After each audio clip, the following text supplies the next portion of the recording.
All right, 18b.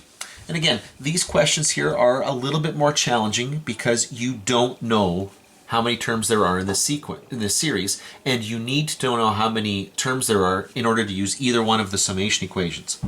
So in this case here, I know that the nth term is equal to negative 27. Again, I got to go back and use the sequence formula to figure this out here. So I got to look at these in terms as terms here. The first term is 29, and the d value, well, look what's going on here. We're going smaller and smaller. We're actually going down by steps of 8. So now, the 27th term is going to equal the first term, 29, plus n minus 1, don't know what that is, times negative 8. Okay, well that's not such a big deal here. So what I'm going to do here is we're going to bring the I should say it like this. We've got two different terms here.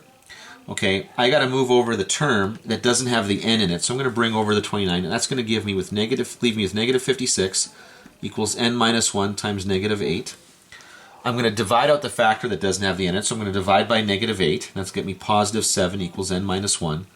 And then I'll add the 1 to both sides. So it turns out there are 8 terms in this sequence. So now, once again, I know the last term of the sequence. I know the first term. I might as well use that second equation that I showed you, the one that requires you to know the last term. That's going to be 8 over 2 times 29 plus negative 27. Now the nice thing about this is I can be super lazy about this because I know here that 29 and negative 27 is going to be positive 2. Positive 2 times 8 halves is really just going to simplify down to get 8. So that's the sum of the series here, which looks a little odd here, but remember that you're going to have a handful of negative terms there as well to balance out the positive ones that you started with. And that's why you're getting a sum of 8.